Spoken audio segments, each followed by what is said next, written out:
off. Blast off. What's going on, everybody? Welcome back to another episode of Don't Do That. Don't Do That. Right here on Mad as Hell Monday.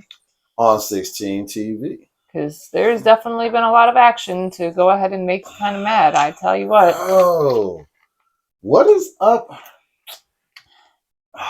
What's with all the knives? Yeah. The knives just out here. What is up with all people. of the knives? Knives Out. Remember the movie Knives Out? So. Yeah. Right. Walmart. Usually a place you go just to, grab some socks or, some markers for me, or you might want to grab sanitary napkins. You might want to grab house shoes, or you might want to get stabbed by some crazy clown that's running around just stabbing people random if you're in Traverse City, Michigan. So Traverse City, Michigan, and we're in Michigan. I'm a Michigander. She's a Michigander. What the hell? I have a cousin that lives in Traverse. He was at Sam's Club. He was like an hour away. No, a quarter mile. A quarter mile away. Quarter mile away from the Walmart. Because if you have a Walmart, you have a Sam's Club. You'll always have a Sam's Club not too far. So 11 patients are being treated. 5 are in serious condition. 6 are in critical condition. The guy who was yank, he is 42-year-old male. Here, let me pop a picture up, guys. I got it for you. I'm not going to assume his nationality. What we're going to do is show you a picture of this cat.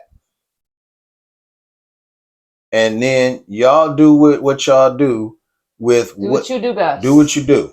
I don't know. All I know is you don't look like a brother. But I will say this.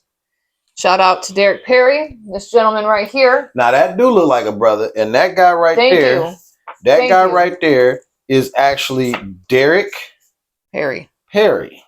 And Derek Perry is the guy. If you go online if you actually check it out on this platform, just search Walmart stabbing in Michigan, you're gonna see a brother with long dreads hold this guy. He had a CCW.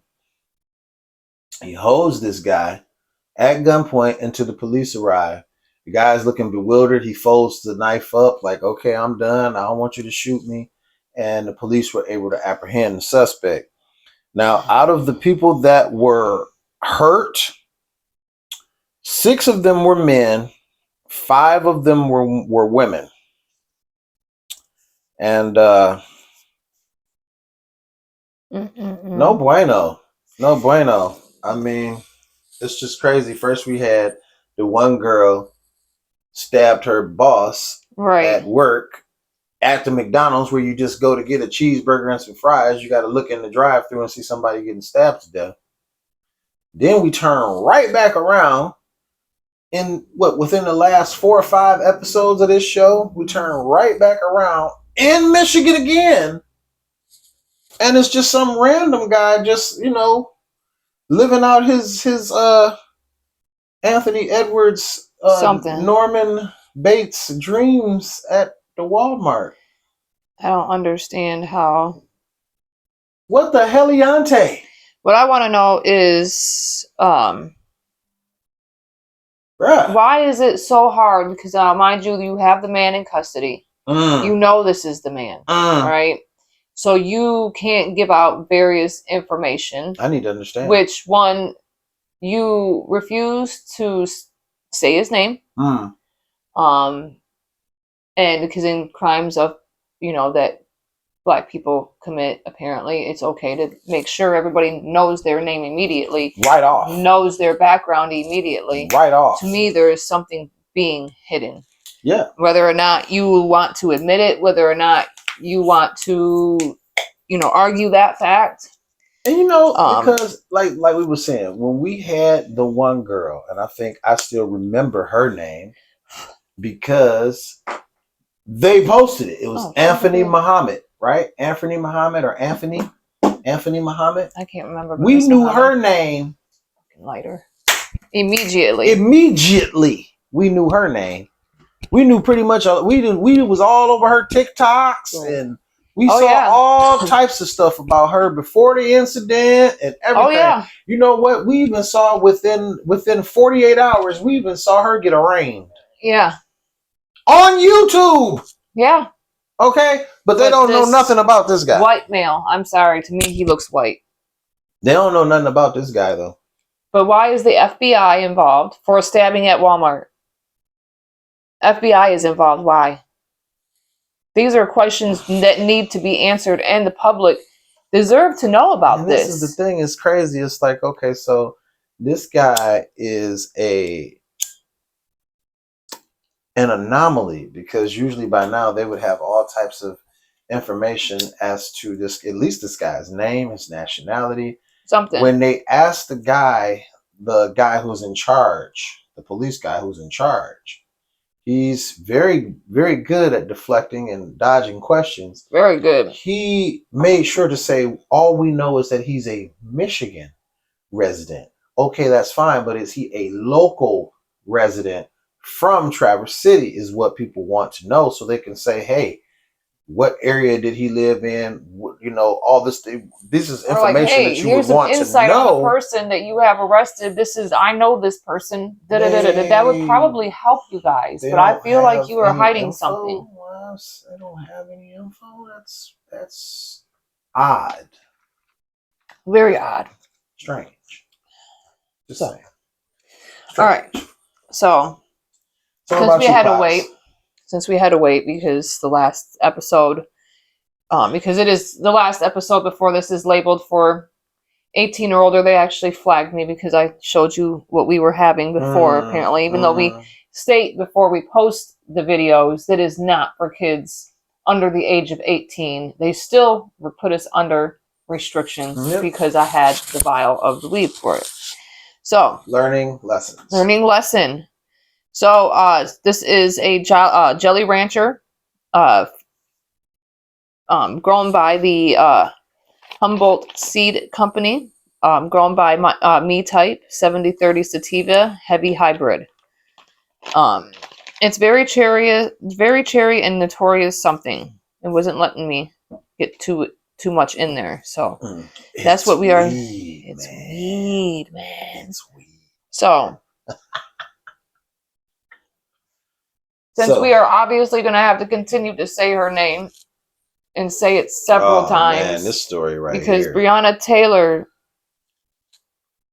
the person that they were going to charge, got off, basically. So a little bit of thing here. Former Louisville police officer Brett Hankison, Mr. Hanky, was sentenced on Monday to 33 months in prison for violating Breonna Taylor's civil rights during the police raid in March 2020 that led to her death. 33 months. The U.S. District Judge Rebecca Grady Jennings made the decision, which also includes 3 years of supervised release after Mr. Hankey serves his prison sentence. The sentencing is a major moment in the case that has received nationwide attention and led to the demands for police accountability. Mr. Hankey was found guilty by a federal jury in November 2024 on one count of violating her rights. The conviction came from his actions during the chaotic raid on Taylor's apartment, where officers were trying to carry out a search warrant. Now, according to the Washington Post, Mr. Hankey fired 10 shots without aiming through a window and a sliding glass door, both of which were covered by blinds.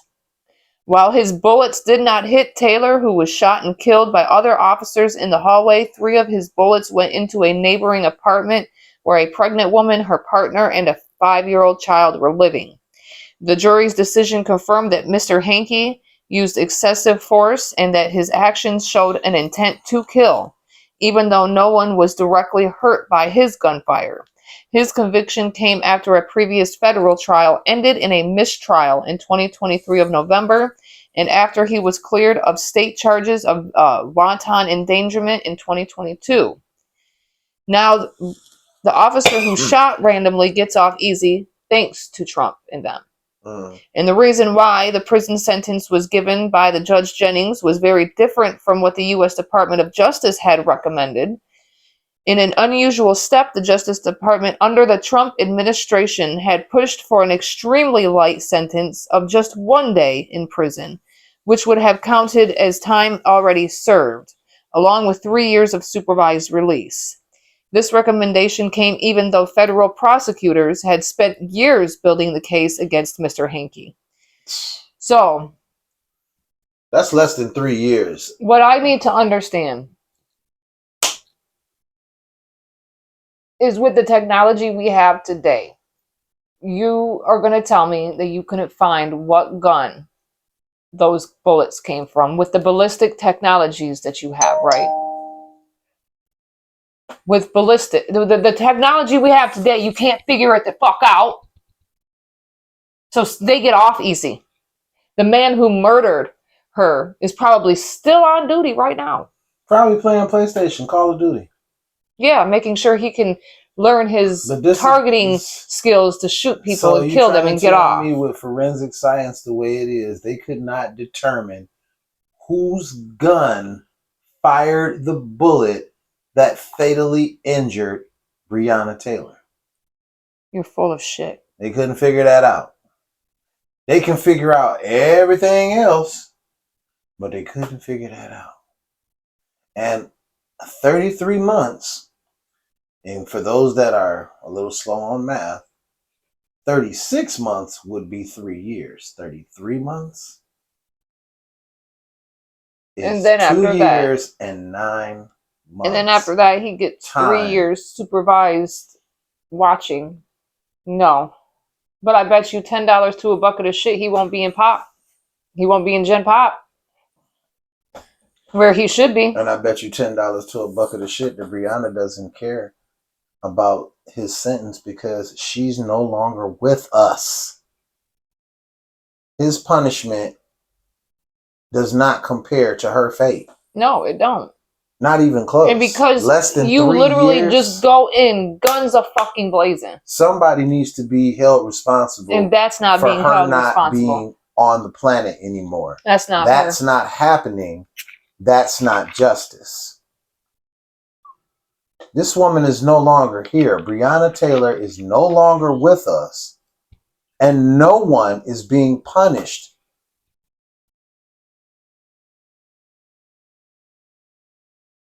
Not fair. Not good.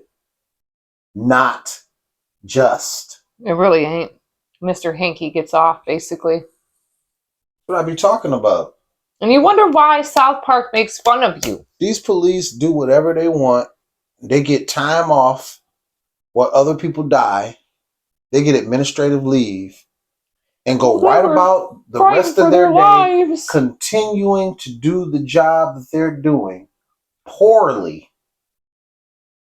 Let me say it again. Since George Floyd, over 250 more deaths at the hands of police officers.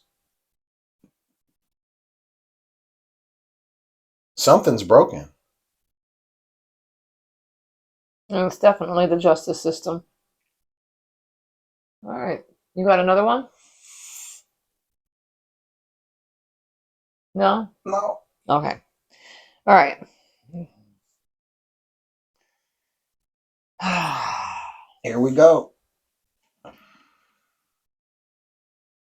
These are not the times I like to do, but they need to be done.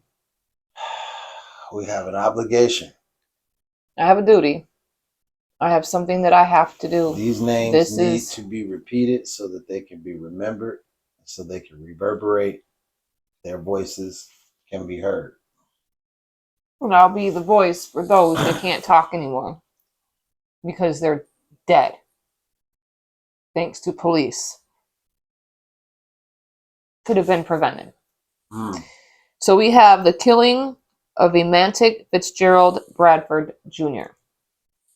On November 22nd, this is on a Thanksgiving, Emantic Fitzgerald Bradford Jr., an African-American man, was shot 3 times from behind and killed by Hoover police officer David Alexander on the night of Thanksgiving at the River Chase Galleria shopping mall in Hoover, Alabama. From behind. Police responded to a shooting at the mall where 2 people were shot. Another African-American man suspected of the first shooting was arrested in Georgia a week later and charged in the shooting of one of those injured. Bradford was holding a legally owned weapon when shot and was not involved in the prior shooting incident, although near the crime scene. The shooting of Bradford was immediately controversial and was condemned by the Alabama National Association of the Advancement of Colored People, NAACP, as an example of racially biased policing. So, where was it at? Whoops. Now, the incident on November 22nd at approximately 9:52 p.m. local time, an altercation involving 4 people occurred near the Foot Action and JCPenney stores on the 2nd level of the mall. One of the men, initially claimed to be Bradford and currently believed to be Aaron Brown, who was later arrested by U.S. Marshals, reportedly drew a weapon and shot 18-year-old Brian Wilson twice before fleeing the area. Stray gunfire also hit a 12-year-old female bystander. Within 5 seconds after Wilson was shot, 2 officers from the Hoover Police Department approached Bradford, who was armed. Mind you, he is not the person that had shot those 2 people.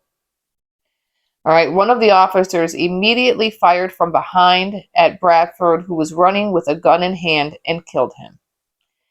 It subsequently transpired that the Bradford's movements in the critical seconds were more complicated than originally thought. E.J. Bradford initially runs in the opposite direction, away from JCPenney, creating a gap between himself and the gunshots. As he creates this gap, Bradford draws his weapon and chambers a round. Bradford then charges back towards JCPenney, gun drawn. Now, mind you, he is legally allowed to have that gun. There's gunfire around. All right, so you're already immediately thinking of danger. So you're damn right, if I was a gun owner, I'd have my gun drawn too. Like, where the hell are these bullets coming from? And you can't tell me otherwise that you wouldn't feel the same. Because I know a lot of y'all folks like to be good citizens and try to stop. Brian Wilson and the injured 12-year-old were taken to different hospitals. Wilson in serious condition with 2 gunshots to the torso, and the 12-year-old in stable condition with a lodged bullet near her spine. The 12-year-old was found to have had a rib fractured in the initial shooting, but her spine was undamaged. A 70-year-old woman had been injured by a fall while attempting to flee. She sustained multiple pelvic fractures as well as internal bleeding and bleeding of the brain, and she was airlifted to Mobile, Alabama. The Hoover Police Department turned all video and other collected evidence to the Jefferson County Sheriff's Department, which subsequently turned the investigation over to the Alabama Law Enforcement Agency. All 3 agencies initially refused to release videos of the event. During the investigation into the shooting, an additional gun was found in the Santos Village portion of the Galleria. Doubt grew that Bradford was the initial shooter. In a press conference, Captain Rector of the Hoover Police Department stated the initial shooter would need to be determined by the investigation into the shooting. So when we get there, basically, there were no charges. The coroner, Gregory Davis, results of the initial autopsy have not been revealed. Roger Mitchell, independent autopsy, found Bradford was hit 3 times from behind with a fatal shot to the head. Hoover Police Department, Jefferson County Sheriff's Department, Alabama law enforcement agencies were all the inquiry people who were looking into it. Of course, all police departments. Disgraceful. He was only 21 years old. The original shooter, David Alexander, filmed by police body camera, mall surveillance, and private videos. Gunshot wounds to the head, neck, and back.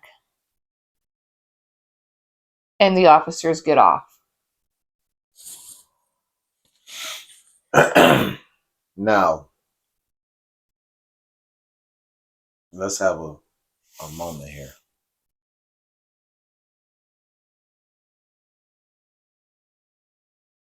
What do you think is going to happen if police don't change how they move? When people start to feel like when they get pulled over, it's not necessarily a routine traffic stop so much as I might not make it home. How do you think they're going to start reacting to getting pulled over when they see you're not even really down for exercising their constitutional right? If they ask for a supervisor, you're supposed to shut the fuck up and get them their supervisor. But what do these people do? Get back up. They call backup because you're not complying to what I said. I'm the police. You're supposed to do what I say. No, bitch, we pay you. Well, wait. I'm the citizen, and with my taxes pay your salary, and I ask for a supervisor because I don't understand what the reason for what this stop is. Now I'm resisting. That's not resisting. That's called a constitutional right. Yeah. We're in the Trump era where one doesn't equal the other. I don't get it because it's my constitutional right. That's what you're supposed to do. It's not resisting to exercise my constitutional right. Right? That's resisting. This young man died and people got off. They didn't find the actual initial shooter for a week. For a week. He was in a whole nother town. Oh, excuse me. He was in Georgia. It's My just bad. Ridiculous. It's just ridiculous that y'all can't. And how they portrayed it as if they were he was initially coming back at them. How can he be running at you with a gun? And running away from you at the same time. And running away at the same time when you have gunshot wounds to the neck, back, and head. Make that make sense. It don't. Because it don't. So again, thanks again for coming out to see us on Mad as Hell Monday. Don't forget to like, comment, share, subscribe, and get notified for each and every time we drop new content. We'll see you on Wicked Wednesday. Peace.